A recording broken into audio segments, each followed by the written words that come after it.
All right. Yep. Shalom Israel. Yahweh Hashem Yahshua my sisters, Yahweh Shemar El Hashem Yahushua. Priest Officer Kwam Statue Gate, Start 1 West 125th Street, Harlem, New York, under Commander General Yohana. Not affiliated with no other Hebrew Israelite groups. Of course, we've been teaching this truth since 1969. All right, today we'll get into keeping the commandments. All right, so our first scripture we're going to pull is, somebody pull me Ecclesiastes chapter 12, verse 13. 12, verse 13. 12, 13. Yep, Ecclesiastes 12, 13. And then when you get it, go ahead and read it nice and loud. Ecclesiastes 12, verse 13. Let us hear the conclusion of the whole matter. Fear God and keep his commandments, for this is the whole duty of man. Say that again. Say that a little louder. Speak into the mic. Let us hear the conclusion of the whole matter. Fear God and keep his commandments, for this is the whole duty of man. Okay. Let us hear the conclusion of the whole matter.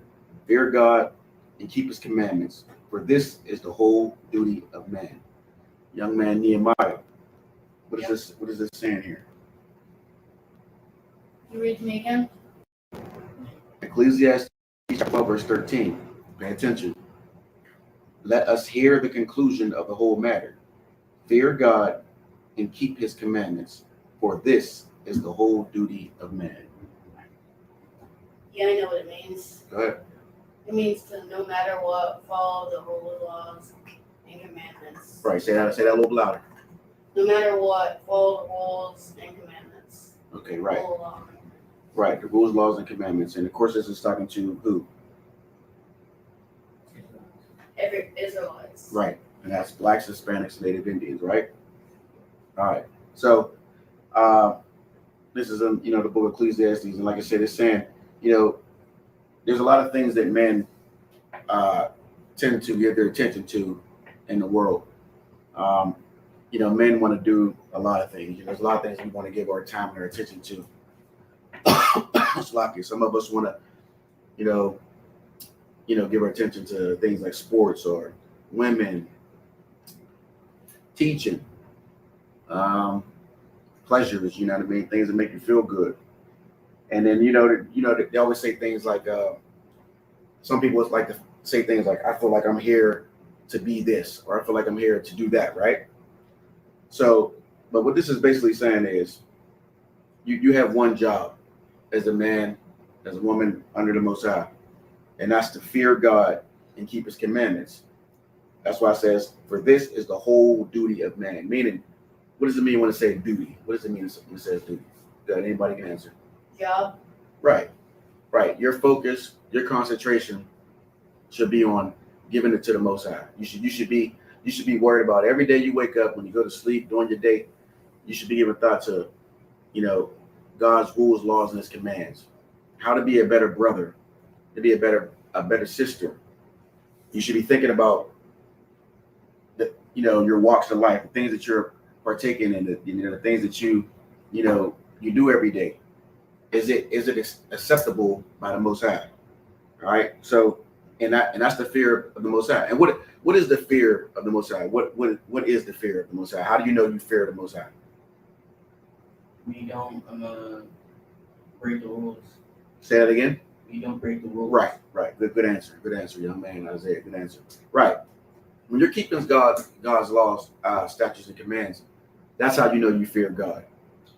You know what I mean? That's how you know the Most High is on your mind, and that's what he requires. He requires you to keep him in mind, to search out your God. You know what I mean? To remember, his laws, statutes, commands, his ways, because it'll be good for you. You understand? This is the duty of man. You just see, the Most High don't need saving. The Most High don't need laws and commands, right? You do. You need it. You're the one that's in the world and being tempted and want to do the things of your own, heart and mind and whatnot. Obviously, you need it.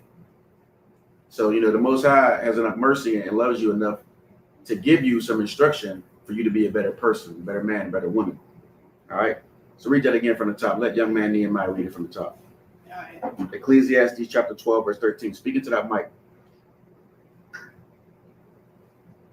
Salaki. Is it on? It should be. That mic's on. It should be. Good.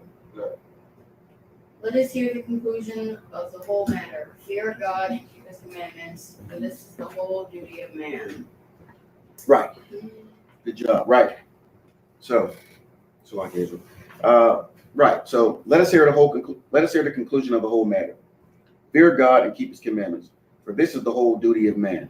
Okay. When it means that, to fear God, you show respect for his authority, right?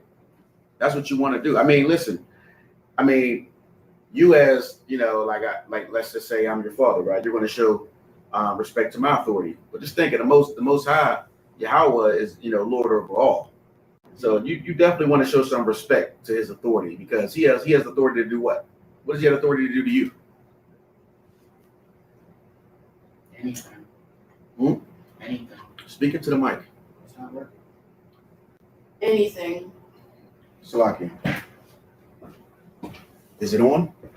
It wasn't working. It's working now. You just got to speak up. It's on. Speak to it again. Anything. Okay. All right. Yeah. Say that again. Now, what was Salaki? Say that again. Anything. Right. He has the authority to, what I was looking for was punish you. Yeah. Or show mercy on you, right? So, you can walk around out here and pretend like there is no God or there's nobody judging you, but the truth of the matter is there is someone judging you and there's someone watching over you, and you're not going to get away with your sins, your iniquities. Okay. So, like I said, the fear of God is to show respect for his authority. You know what I mean? Which is also the beginning of real knowledge. The fear of God is the beginning of, knowledge. You understand? Right. And of course, your duty is your work or your concentration. Again, your work and your concentration should be on the Lord. It should be on keeping his laws, statutes, and commands. And again, this is not for the Lord. This is for you. This is so that it be good for you. You can leave it. You don't have to keep turning the mic off. You can leave it on. Just leave it on. Okay. And so, you want to love the Lord with all your heart, your mind, your strength. Okay. And you also want to love your brother as well. Remember last week we talked about loving the first two commands, loving the Lord thy God with all our heart, mind, soul. And then the second is, loving your brother the same, as you love yourself. All right. You can't hate your brother. That's a sin to hate your brother. And remember, these laws, statutes, and commands, there's over 600 laws in this Bible. You understand? And it might sound like a high number to you, but these commandments, like I said, like the scriptures say, are not grievous. You know what I mean? They're not hard to keep. They can be kept. All right. Christ kept the law, statutes, and commands, and you can keep them as well. All right. So let's go to the next scripture. Somebody pulled me Proverbs 21 and 21. All right. Proverbs 21 and 21. When you get it, you can go ahead. Proverbs 21 and 21. Speak louder.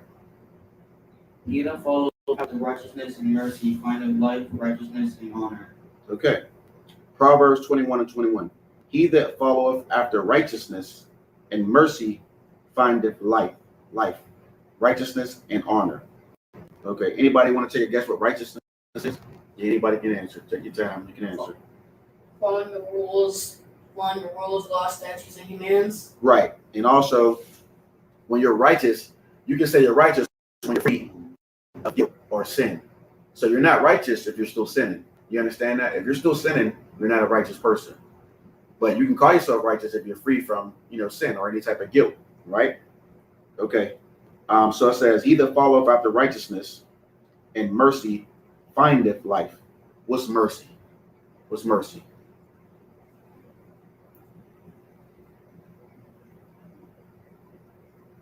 It's compassion or forbearance, showing especially to an offender or to one subject to one's power. Right, good job. And that's exactly what you're supposed to do. You're catching on. Right. And now who are we speaking about? Who are you supposed to show mercy to? Your brothers and sisters. Right, that's how there is. That's good answer. Both of you, good, very good answer. So right. So he that follow up after righteousness, you know what I mean? You're, like I said, righteousness, of course, is, being in accord with God's laws or being free from guilt or sin. And mercy findeth life. Mercy, you show mercy to your own brothers and your sisters. You know what I mean? Other Israelites, blacks, Hispanics, and Native Indians, right? And that's, of course, as somebody who's offended, because in Israel, that's something that we listen. I know you might be young men right now, but in your life, a lot of brothers and sisters are going to offend you. It might even be, you might offend each other. So you might not do it purposely, but it might happen.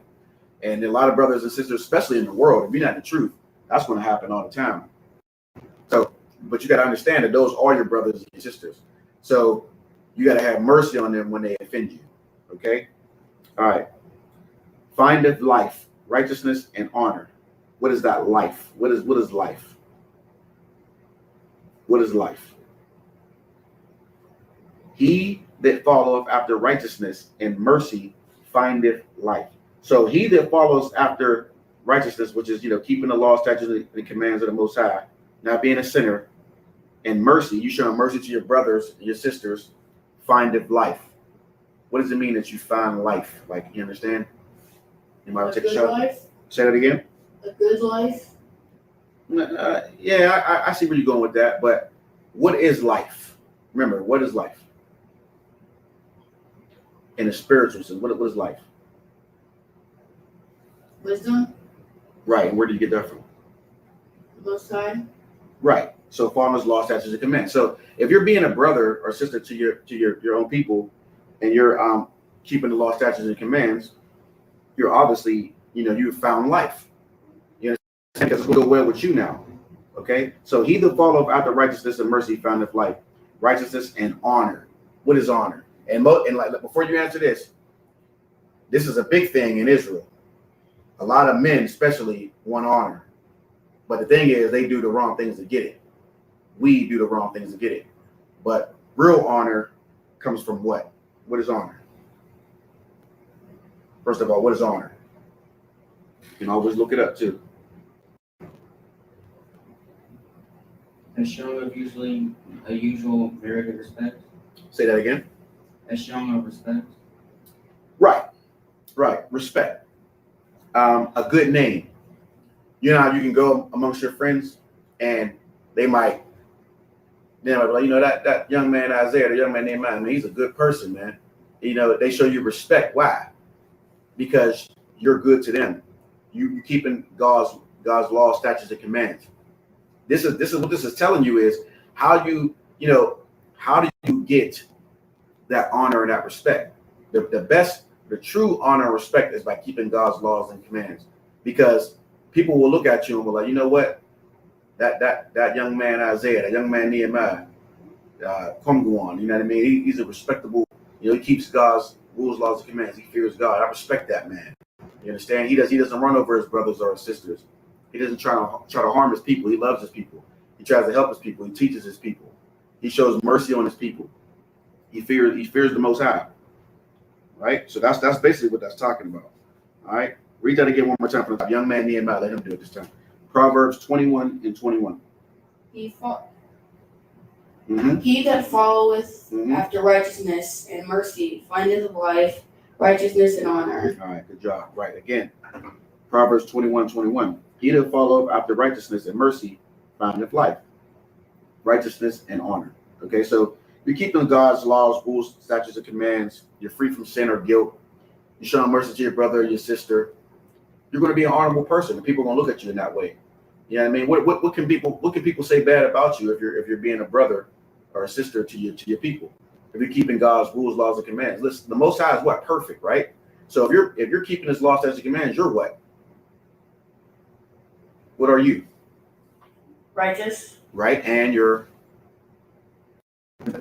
right. But I'm looking for. Remember, I just said, be with me. I said the Most High is perfect, and His law, statutes, and commands are perfect. So if you're keeping them, where you perfect, right? And so, what can anybody say against you? And if anybody is saying something against you, it's just because they probably just don't like you, or they just might be a hateful brother or sister in the world, and they just don't understand the truth. You're not right? perfect. Would you say that again? Nobody's perfect or something. Well, that's what they try to tell you in the world, but that's false, because that comes from, of course, you know, the oppressor. The oppressor likes to say things like that, and it's not true, because we know that what is perfect? What's perfect? Most High. Right, and what comes from him that is perfect? The rules, laws, statutes, Right. and commands. Right. So you, as you know, a child of the Most High, as a Black, Hispanic, or Native Indian man or woman, if you keep it, if his laws are perfect and you keep them, aren't you perfect? Right. So how could that not be? So you understand what I'm trying to tell you? See, that's why you can't listen to nothing that the oppressor says, because he likes to make up things. He likes to have you following him instead of following the Most High. You understand? And that's not what we're here to do. We're here to follow the Most High. You know what I mean? Over anyone. And that's the only person we follow. All right. And if you go into somebody get me just a precept that what we just talked about. Somebody get me Proverbs 6:23. 6:23, and read that.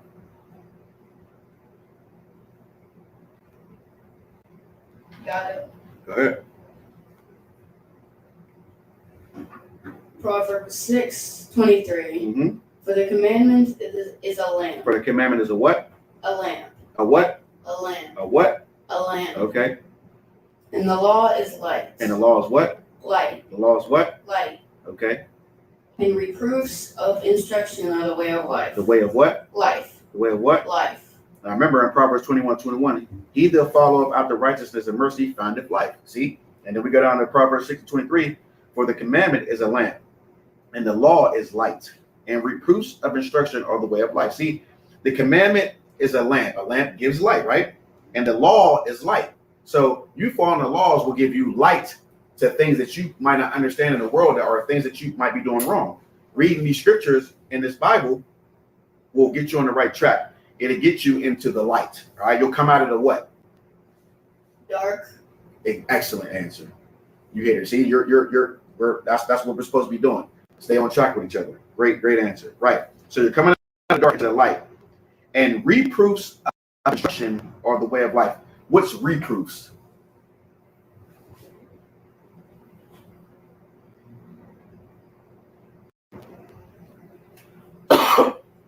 A reproof is a criticism for a fault. Yep. Criticism for a fault. Right. See?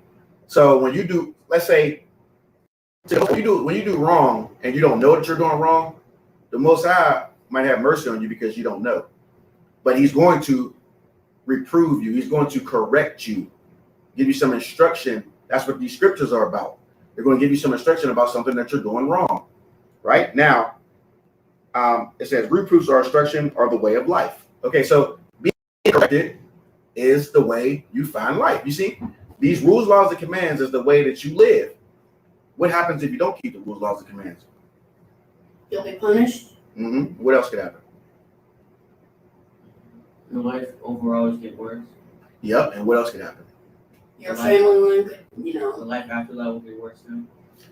True, but let's stay in this life. I know where you're going with it, and I see that's good because I know what you're thinking. But let's just say in this life, what could happen? If you don't keep his rules, laws, and commands, your life could get worse. You could get punished, but what else could happen? You'll never be in the truth. Not necessarily. Think about your body. Think about conditions. What could happen to you? You can get like an illness or something. Say that again. You can get an illness or something. Yes, you could do that, but I'm thinking about something else. So you're there. You're good at. Those are all good answers. Y'all answer good answers. But what could ultimately happen to you if you don't keep God's laws? You'll die. Right. That's what I was looking for. Right. You see. So you could. Let's say you're the type of person that likes to. You're a murderer, right? Let's say you're a murderer. You're in the streets. You're in the violence and stuff, whatnot. And you go out here, what they call busting heads or whatever, that's what they call it. But in my day, it was called a head buster. Somebody who would, go around just shooting brothers and sisters, you know what I mean? Or whatever, more so brothers than anything. And they was in the streets, you know what I mean? Play with them guns or whatever. But eventually, guess what's going to happen to that guy? You'll die. Right. Somebody's going to kill him. Yeah, he'll be See what I'm saying?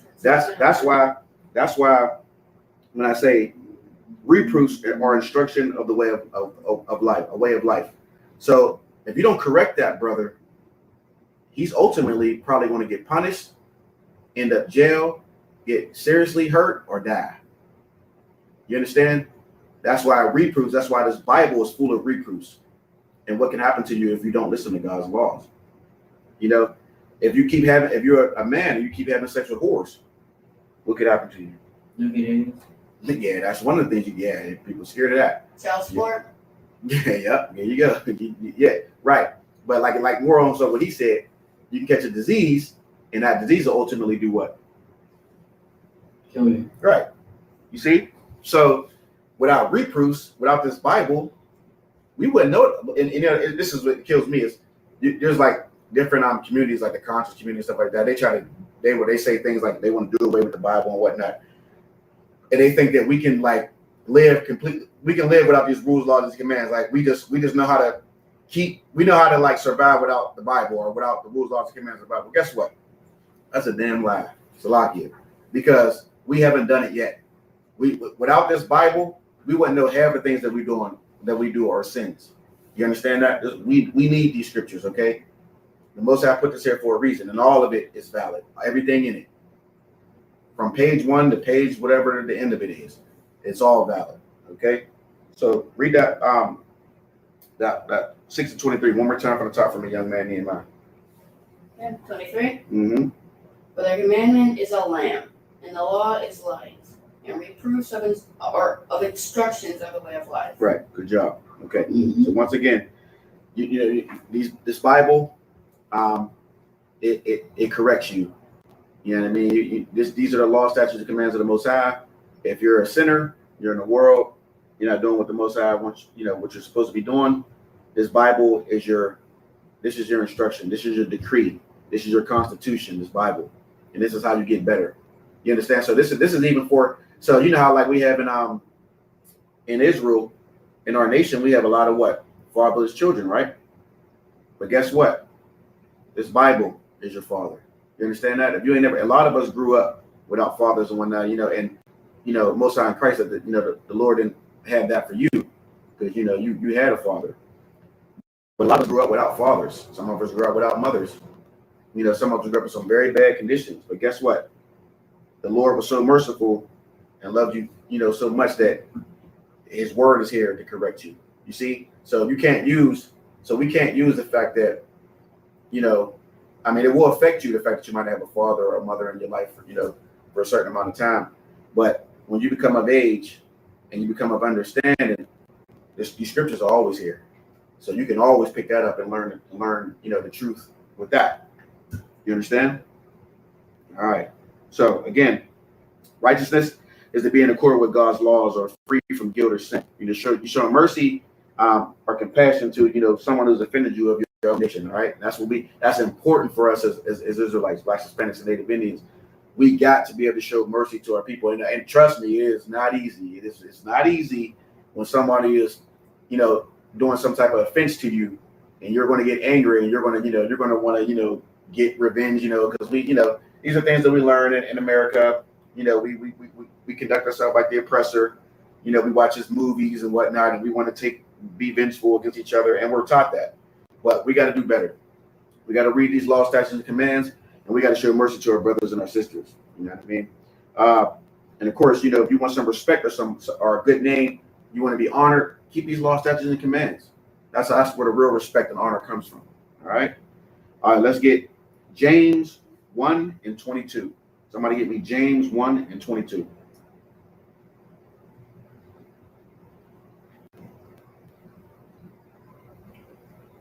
James 1 and 22. Go ahead. But be ye doers of the word, and not hearers only, deceiving yourselves. James 1 and 22.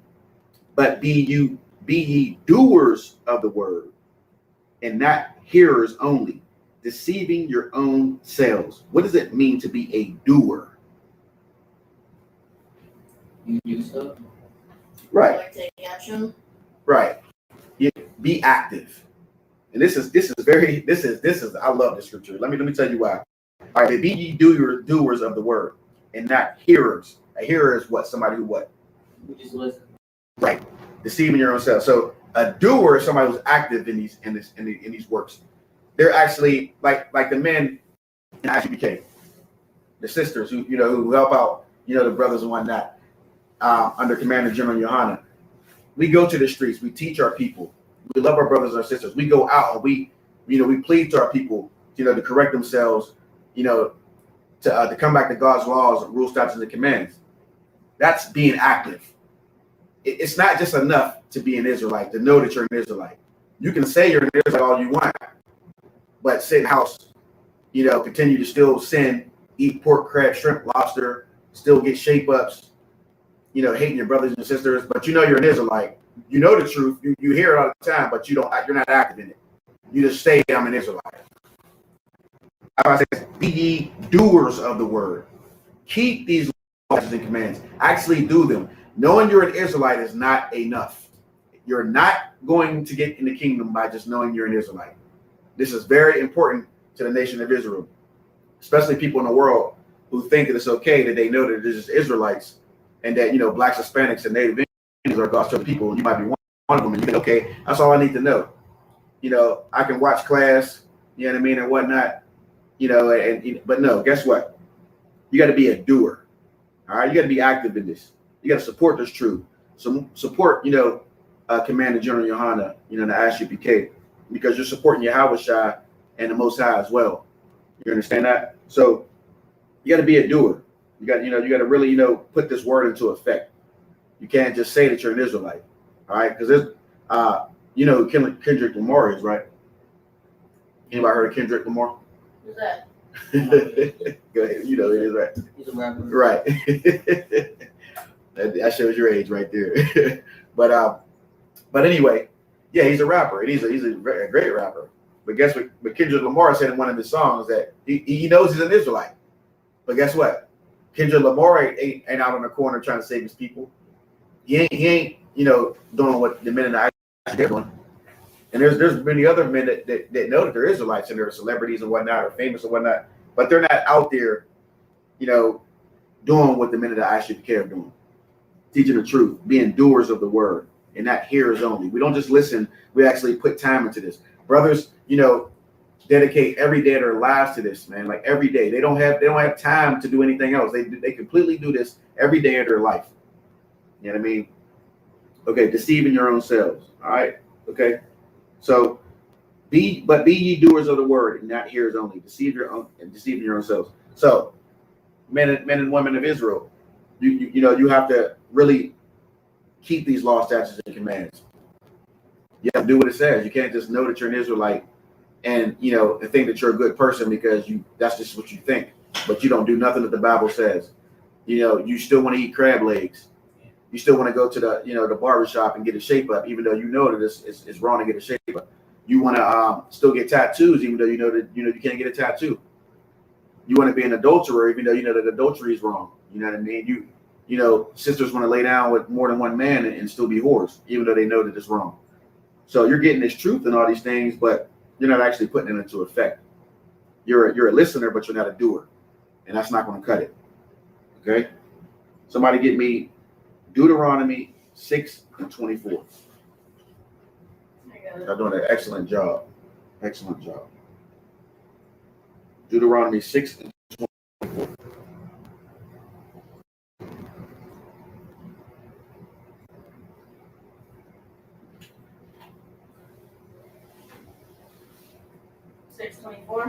Yep.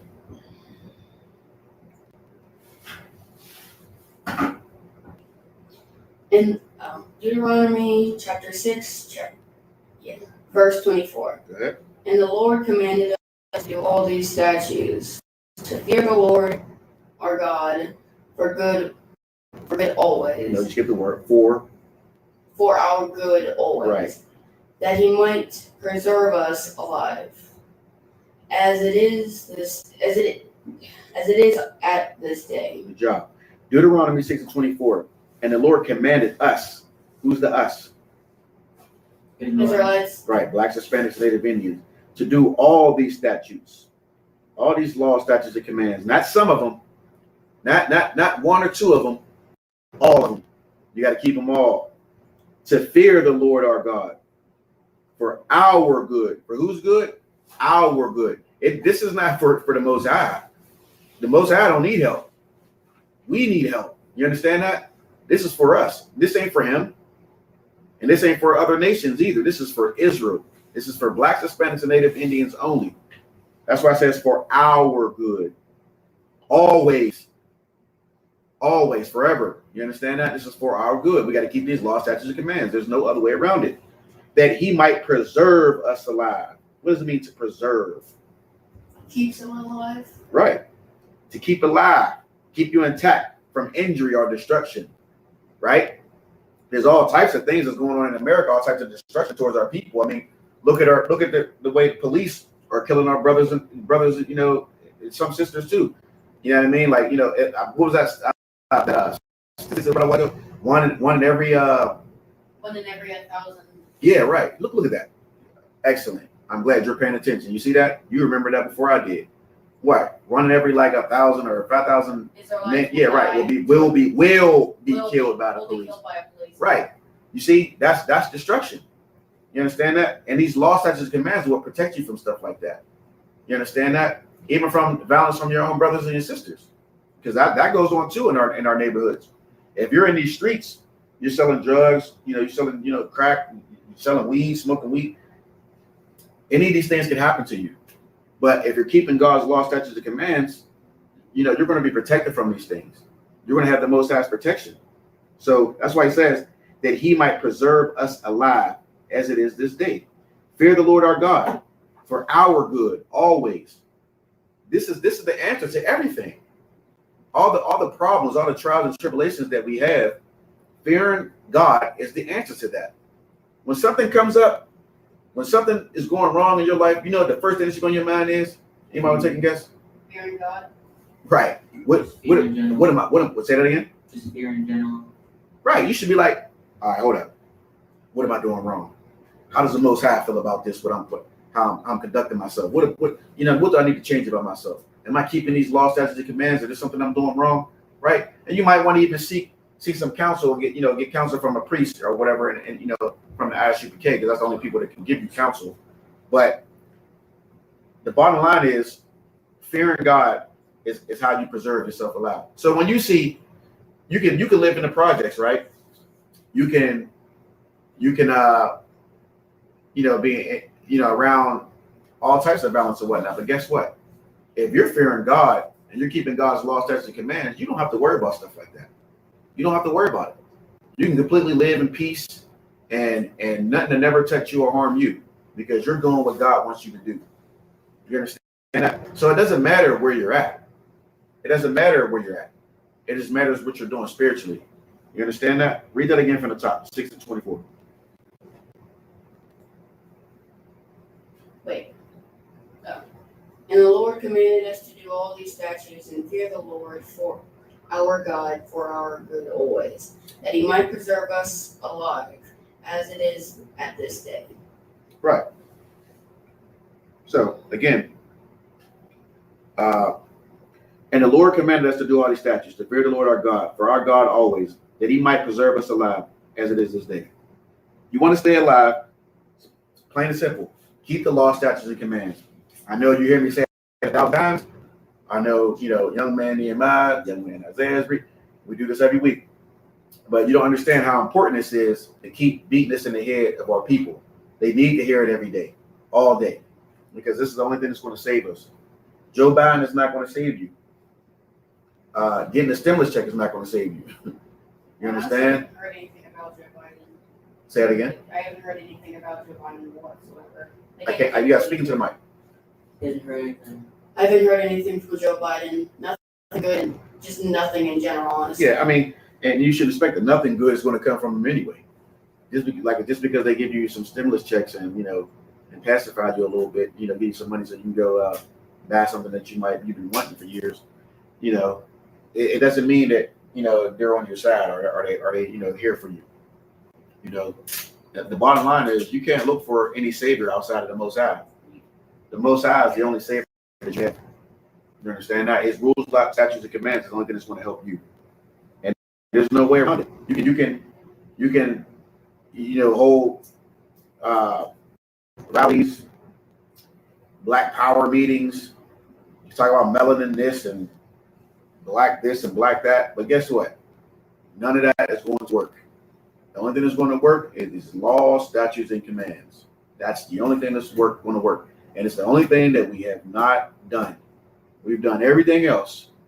We've got in Islam, worshiping, Allah. We've been in a Christian church, worshiping Caesar Borgia. I mean, is there anything that we haven't done that hasn't worked? We tried to, be best friends with the oppressor. That doesn't work. So I think it's time that we need to understand that we need to keep God's law, statutes, and commands. That's the only thing that's going to work. All right. Somebody get me Deuteronomy 10 and 12. Deuteronomy 10 and 12. Deuteronomy 10, verse 12. And now, Israel, what doth the Lord thy God require of thee, but to fear the Lord thy God. To do what? To fear the Lord thy God. Go ahead. To walk in all his ways, and to love him, and to serve the Lord thy God with all thy heart and with all thy soul. Right. And now, Israel, blacks, Hispanics, Native Indians, what doth the Lord thy God require of thee? What is God asking of you, black man, Hispanic man, and Native Indian man? This is, it's a good, what does God want from me? But to fear the Lord thy God. Number one, fear him. To walk in all his ways, not two of them, not some of them, not what the ones that you feel like is okay, but all his ways. All right? And to love him. If you love him, you keep his ways. You understand that? And to serve the Lord thy God with all thy heart and with all thy soul. Put your mind, your duty, your concentration should be into serving the Most High and doing what he wants you to do, not what your wicked heart wants you to do, what the Most High wants you to do. I'm going to 13. To keep the commandments of the Lord and the statutes, which I command thee this day, for thy good. There it is again, for thy good, for your good. It ain't for nobody else but for you. 14. Behold, the heaven and the heaven of heavens is the Lord's, thy God. The earth also, with all that therein is. Heaven, the earth, everything the Lord has control over. Everything is his. So who are you running from? Who do you think you're going to get it? You think you're going to be a sinner and get away with saying not keeping God's law, statutes, and commands and think that you're not going to be punished? You think that the Lord is not going to chasten you, correct you, or punish you for not keeping his law, statutes, and commands? You're not getting away with it. You tried to bring it far. You're right. Blacks, Hispanics, and Native Indians, listen. There is no other way. The law is not going to get it for you, okay? The Christian church is not going to get it for you. Definitely. Wanting to be like the so-called oppressor is not going to get it for you. You cannot get away from the Most High's law, statutes, and commands. It's the only thing that is going to help you, and it's something that you have to do. That's what that's what the men and the women in the ISUBK have recognized. Stop running from it. Stop acting like. So when you're not. No, stop acting like. I'm trying to look for the word. What I'm trying to say is, stop running from it. Basically, this is it. You're not. You have to be righteous and follow God's law, statutes, and commands. Get out of the world. The world, it's tempting. It's tempting. There's a lot of things in the world that people find tempting. But the bottom line is, it's not good for you. It's no good for you. You come on the right side. Period. You got to get into these law, statutes, and commands. It is what it is. You got to dedicate your life to the Most High, not to yourself, not to your own wicked doings or what's in the world. You understand? You're worshiping. You understand that when you choose these things over the Most High, that you're actually worshiping the creature more than the Creator, because everything here, the Most High, allowed it to be here. These are things that He allowed to be created, or He created. But you're worried about the things in the world, things that He created, over Him. So how do you think that makes Him feel as the Most High? Disrespected. Right, and you're His children, exactly. And that's why it says, they love the creature more than the creator. You know, people, that's a thing that's something that has been happening for a long time here in the world. Men and women have always like worshipped and showed reverence to things that's created over the Most High. Like they want to worship the sun, the moon, the stars, animals. Seriously? Well, yeah, I mean, this is what the Egyptians do. That, I mean, the African Hamites, they do it. I mean, the Edomites do it. I mean, we even do it to some degree because we're following them. But the thing is, just think about that. Oh yeah, quick question. Think about this. Salami. Think about this. What does it? Just think about, why would you worship something that's created by the Most High over Him? Doesn't that sound weird to you or crazy to you? To somebody, I don't think we think about it like that sometimes. But why would you worship the sun, moon, and stars when He created that? It doesn't make sense. And that's what people do.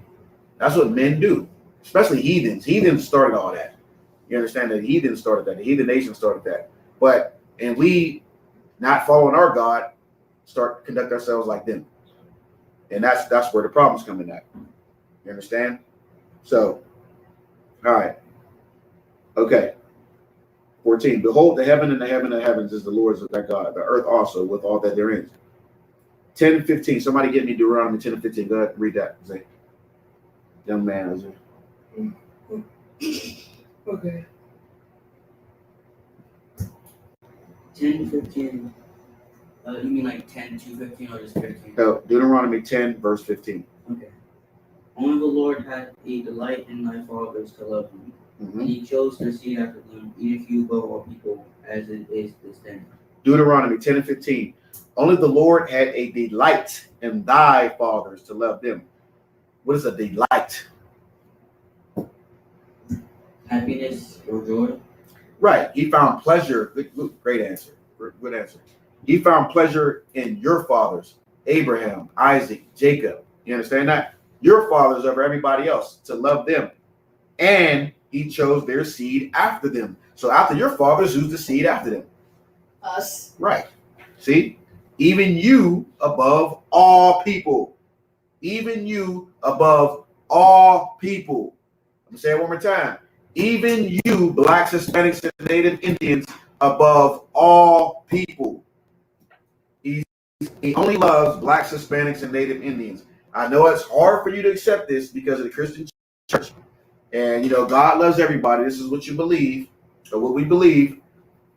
But the truth is, and he chose their seed after them, even you above all people, as it is this day. If you think this is my words, Deuteronomy chapter 10, verse 15, it clearly tells you that the Most High chose Abraham, Isaac, Jacob, and your seed after them, blacks, Hispanics, and Native Indians, to this day, above all people.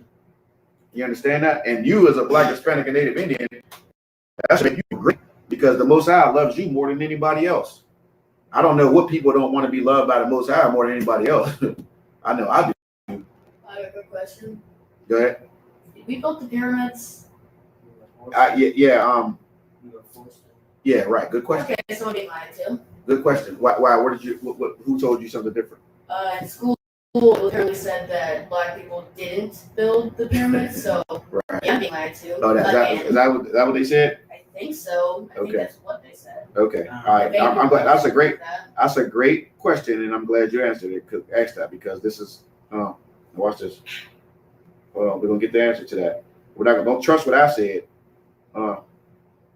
Somebody get me the book of Exodus chapter 1. Matter of fact, I'll let you do it, young man. Nehemiah, since you answered the question.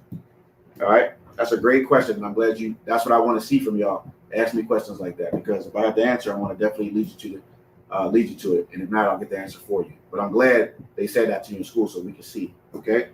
All right. You had Exodus 1? I'm looking for it. Okay.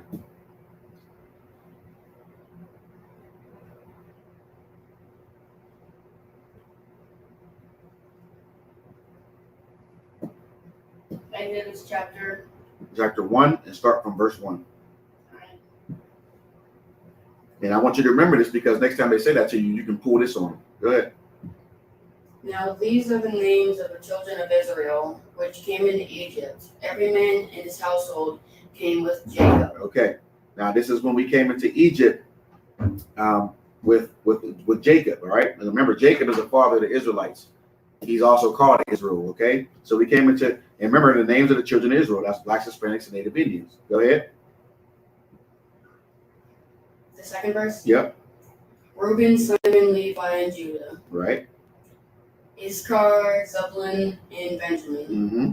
Dan and Naphtali, Gad and Asher. Right. Those are the 12. Those are the sons. Okay. These are blacks, Hispanics, and Native Indians. You know, Judah, of course, is the so-called African American or Negro. Levi is the Haitians. You got Reuben, who's the Seminole Indians. Issachar is so-called Mexicans. Benjamin is the so-called Benjamites are right on the tip of my tongue. What are they?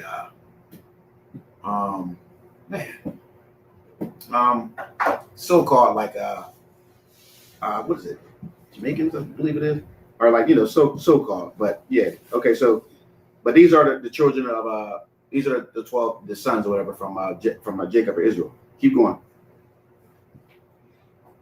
And all the souls that came out of the loins of Jacob were 70 souls, for Joseph was already in Egypt. Okay.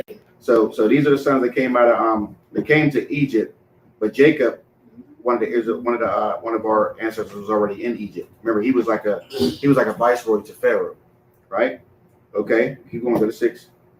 And Joseph died, and all his brethren, and all that generation. Mm-hmm. The children of Israel were fruitful and increased abundantly, and multiplied and waxed exceedingly mighty. And the land was filled with them. Okay, so it's saying that the children of Israel grew from those 70 people. They grew. They became a big nation. Like they were in Egypt. Remember, Egypt is not our land, but we were there, and we grew fruit to be a fruitful people abundantly. Okay, we multiplied. Go ahead.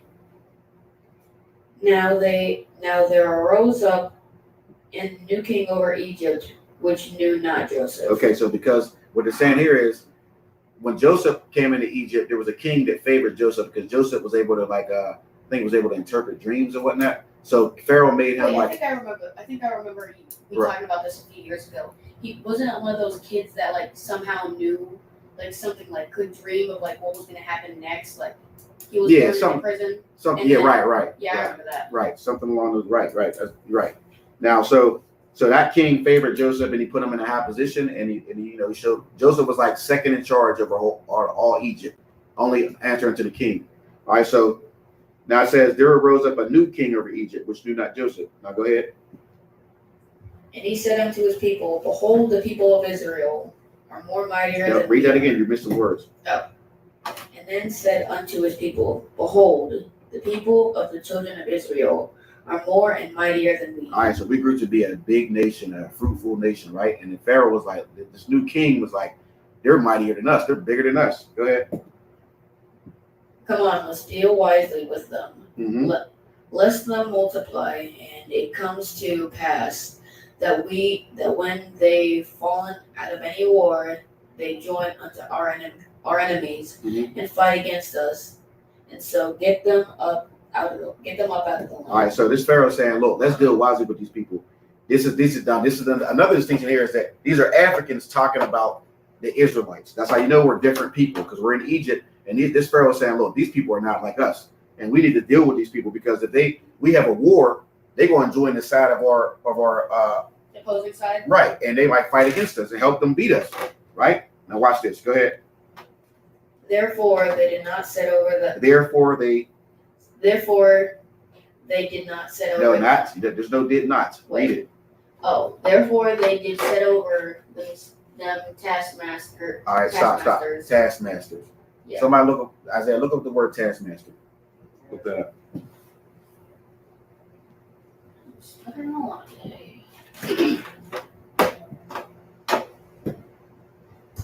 A taskmaster is one that imposes a task of burdens and another with labor. With what? One that imposes a task or burdens another with, burdens another with labor. With what? Labor. With what? Labor. Say it louder. Labor. Labor, right? All right. Keep reading, Nehemiah. to afflict them with their burdens. Mm-hmm. And they built for Pharaoh treasure cities. And they what? And they built for Pharaoh treasure cities. And they did what? Built for Pharaoh treasure cities. They built for Pharaoh, who was the king of Egypt, treasure cities. They built. Labor, built. Keep going. Pithom and Ramses. Ramses. Pithom and Ramses. That was these are cities in Egypt that the Israelites built for the pharaohs. So they were built in their architecture. Keep going. But the more they afflicted them, the more they multiplied and grew, Mm-hmm. and they were grieved because of the children of Israel. Mm-hmm. And the Egyptians made the children of Israel to serve with rigor. Rigor. Isaiah, young man Isaiah, tell me what rigor means, please. Rigor is like With all their energy. difficult. No, with like Get the definition. I want the actual definition. Because the main verse is coming up next.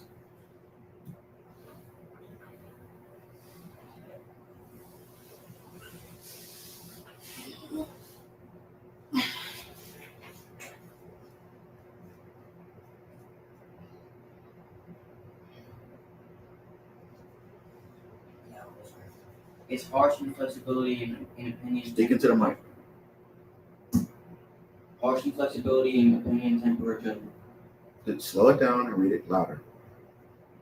Harsh inflexibility in opinion, temper, or judgment. Keep going. The quality of being unyielding or inflexibility. You said harsh. So the harsh is what we need. Okay, so they put them taskmasters over them and made them work in harsh conditions, right? Keep going, young man. And the king of Egypt spake to the Hebrew mind. No, you missed the whole. Go to 14.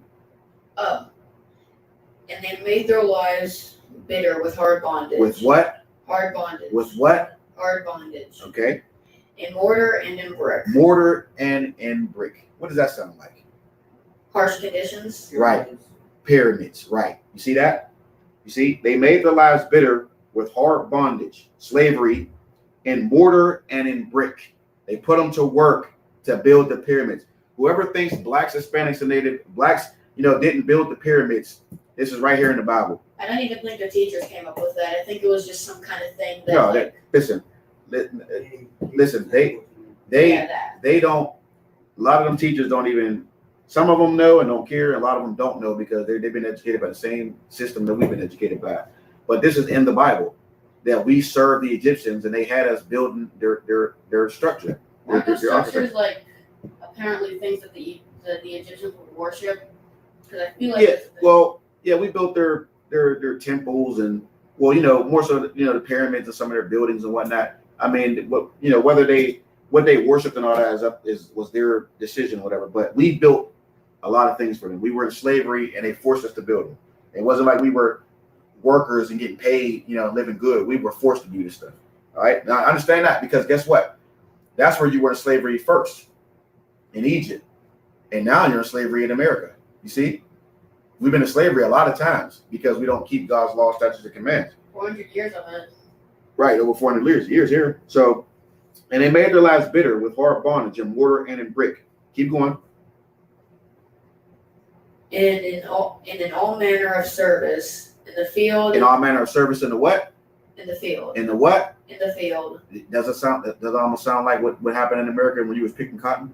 Yep. Service in the, you see, this can only be talking about one group of people, right? See, this is the Bible. This is why the Bible is the greatest book because it clearly tells you who you are, where you come from, what your ancestors went through, and what you're going through today. All you got to do is read it. Good. Keep going. And all their service, wherein they made them serve was with rigor. So everything was harsh. They dealt with you harsh. They didn't care, if you were, your hands were bleeding from picking these bricks up or putting them. They didn't care. Get to work. You know what I mean? They cracked the whip, whatever. They made you serve with rigor. So next time somebody says something to you about blacks, Hispanics, and our natives, we didn't build the pyramids, or the Israelites didn't build the pyramids. You send them to Exodus 1 and you read that to them. You understand? Because that's right there in the Bible. So that answers your question right there. But you see, just imagine all the other things that you've been lied to in your life about, dealing with the oppressor, because the oppressor does nothing but lie. That's all he ever does. Okay. All right. So, all right, we're done with that. Somebody get me Psalms 111, verse 10. We're getting through it. We got a little more to go. We're getting through it nice and smooth. Doing a great job. Psalms 111, verse 10. No, you got it.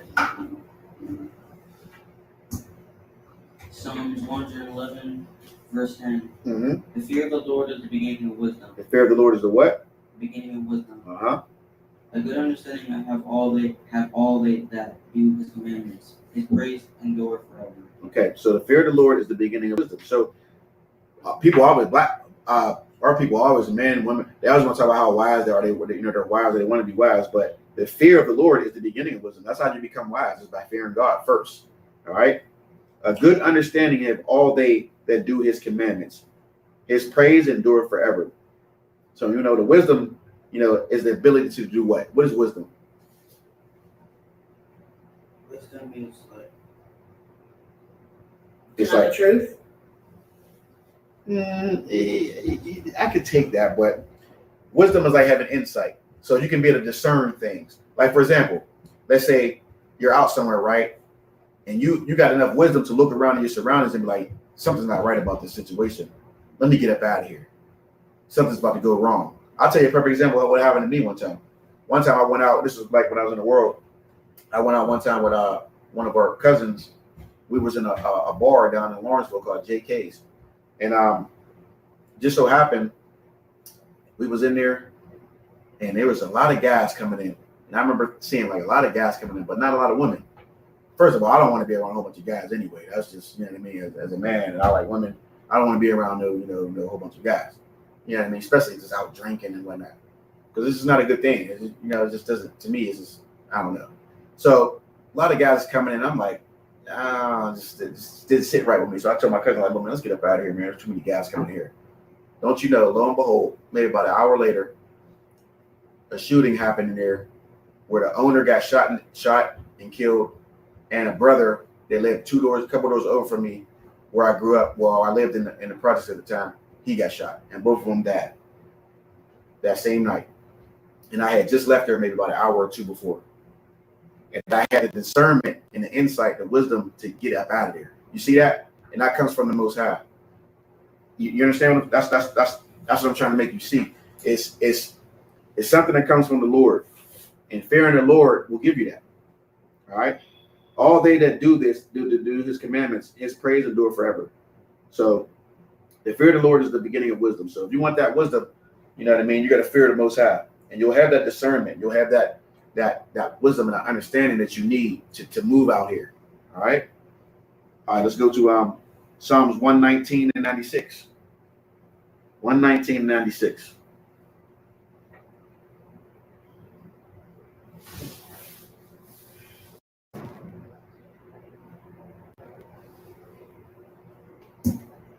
Psalms 119 and 96. Mm-hmm.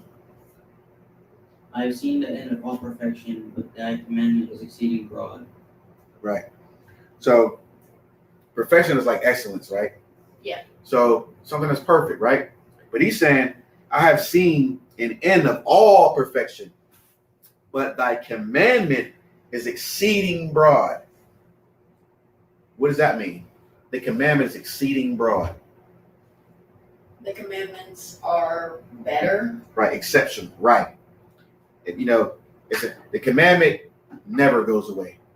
Even the most perfect of things made in the world will eventually, it comes to an end.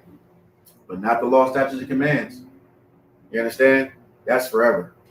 You know what I'm saying? Nothing is greater. That's why what it's basically telling you is that nothing is greater than the commands.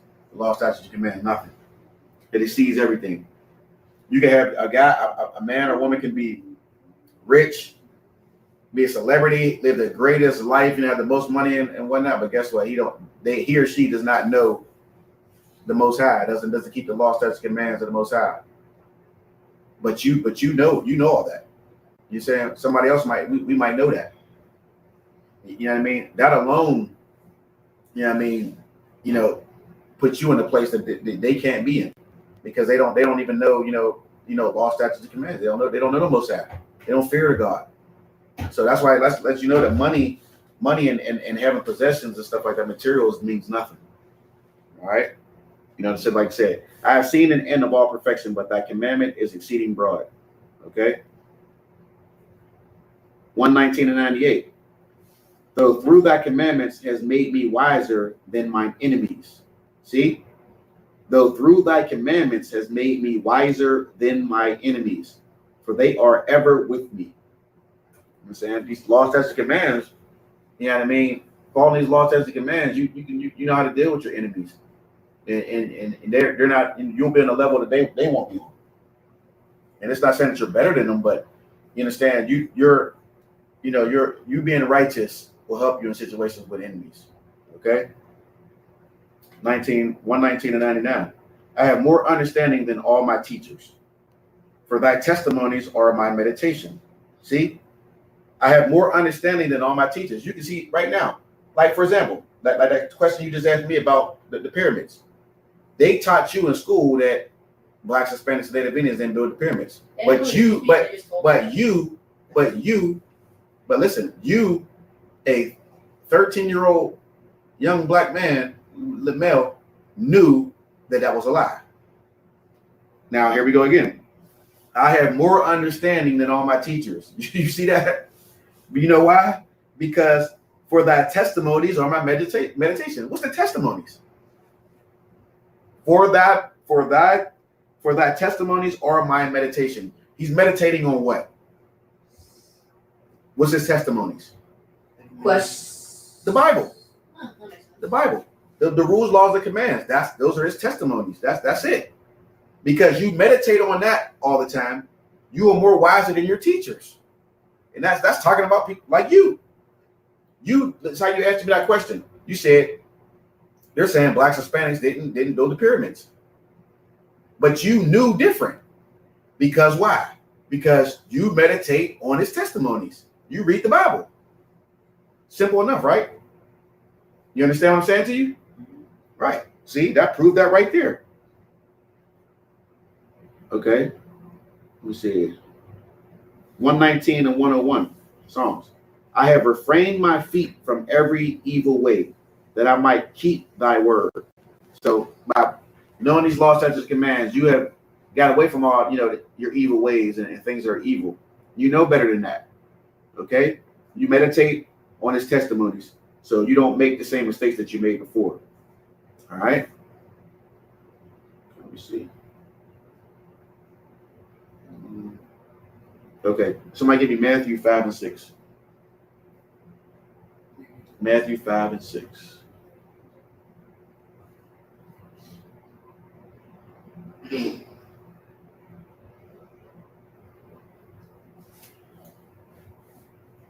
Matthew chapter 5, verse 6. Right. Blessed are they which do not hunger and thirst. Which do hunger and thirst after righteousness, for they shall be filled. Right. So, what do you think? Anybody want to take a shot at that? Blessed are they which do hunger and thirst after righteousness, for they shall be filled. Remember, righteousness is, not being able to find a fault in you to be free of sin, right? So you hunger and thirst to not be a sinner, right? For they shall be filled. So, of course, hunger, is a craving, for something, right? You thirst for something, you desire a drink, right? But this is not talking about food or drinking. What is this talking about? Knowledge. Right. Law, statutes, and commands. The knowledge that comes from God, the Most High. Blessed are they which do hunger and thirst after righteousness. If you hunger and thirst for these scriptures, just like these law, statutes, and commands, just like you do for things in the world, you will be filled. You're going to get it. You're going to get it. You understand that? It's like if you get hungry, if you want a drink, if you're hungry right now and you thirst, you're gonna go get you something to drink, right? It's the same thing with these scriptures. If you meditate on this day and night, you reading it, you're learning it, you're gonna be filled with what? Knowledge. Just like, again, he brought up that they told him that in school that blacks and Hispanics, didn't build the pyramids. But because he's filled with some knowledge, he knew that was a lie. You understand that? So again, Matthew 5:6, blessed are they which do hunger and thirst after righteousness, for they shall be filled. So the more you get into these scriptures, these laws, statutes, commands, and study and want to learn, you're going to be filled with that knowledge. It's as simple as that. If you don't do it, you're not going to know. It's just simple. All right. Let me get Romans 7:22. Romans 7:22.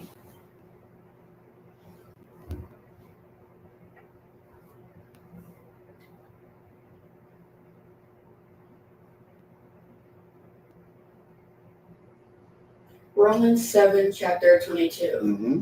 For I delight in the law of God after the inward man. All right. For I delight in the law of God after the inward man. I want to see if any of you can get this. Then I'll read it again. Romans chapter 7, verse 22. For I delight in the law of God after the inward man. Anybody want to? Go ahead, take a shot at it. You follow the law of God before you follow the actual law of this world? Wait, no. No, that's not it. No. You was on it at first when you first started.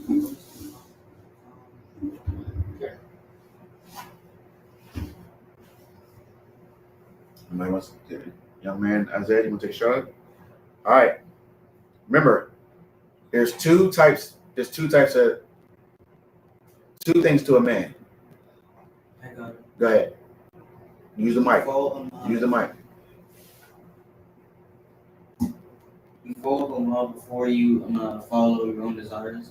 Something like that. No, all right, listen. All right, just listen to me real good, okay? Like you said before, a delight is to take pleasure, right? So, for I delight in the law of God. So right there, that tells you that I take pleasure in the laws of God, okay? But it says, after the inward man.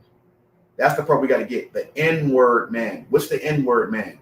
You're a man. What's the inward part of you?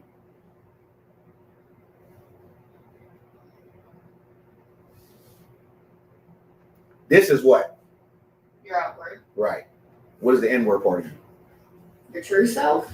Okay, and what is that? Your soul. Right. Your spirit. It comes from who? The Most High. All right, so now listen. Now we got that. Now watch this. For I delight in the law of God after the inward man. So what he's saying is, I'm not worried about this part of me, the outside or the Inside. Wait, no. The outside is also known as the what? The carnal or right. The flesh does what? The flesh lusts after fleshly things. We look at things. We touch things. We smell things. It's usually the flesh will lead you to the wrong thing. But the inward part, the Spirit of God will do what? Lead you to the right. Right. That's the Spirit of God trying to tell you to do the right thing. So he says, It's for I that delight. feeling that you have. Right. For I delight in the law of God after the inward man. Meaning I pay attention to the spirit inside of me over the flesh part of me. You understand? Y'all understand now? That the flesh part of you is going to want to make a mistake. It's going to do something. It's going to commit sins. If you pay attention to the flesh part of you. But the inward part, your spirit, that soul in you, that spirit of the Most High gave you, that's going to be like, don't go rob that bank. Don't eat that pork, crab, shrimp, or lobster. Don't have sex with that hoe. That's what it's going to do. You understand what I'm trying to tell you now? Yeah. All right. And you got to know the difference. You got to know what to pay attention to. You always choose that inner you, the spirit of the Most High, over the flesh part of you. Because it's easy because the flesh part of you will see a girl walking past with a huge butt. Or, you know what I mean? Or some big chest. Now, you might be a little too young for this, but you understand what I'm saying to you. And you be like, you might lust after that because that's what your eyes, you might smell good. You can smell her. You know what I mean? You can touch her. You know what I mean? Which you probably shouldn't do. but you shouldn't do. But my point is, the carnal part of you will lust after that, but the inside of you will say, don't do it. And that's the spirit of the Most High. All right? Okay. Yeah, just a few more, we're done. All right. Somebody get me Acts 24 and 14. We'll finish here. Acts 24 and 14.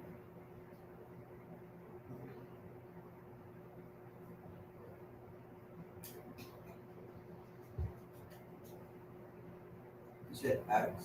Acts, the book of Acts 24 and 14.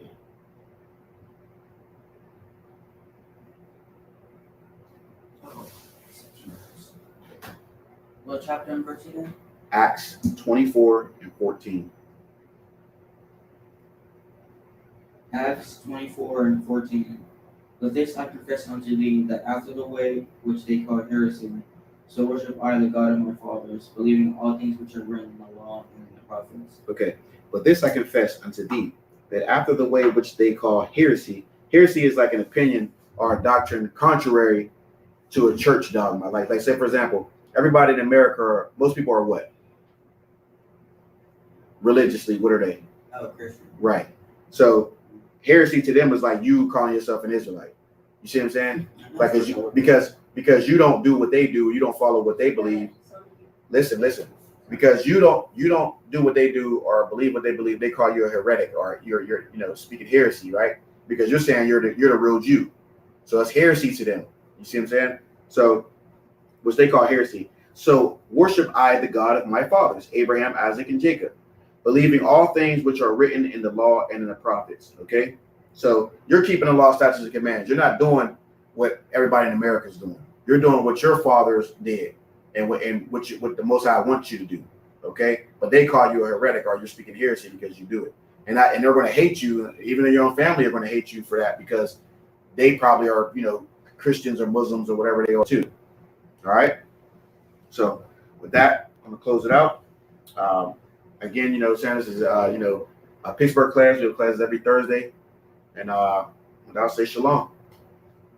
Sadly, I think Gary's a Christian.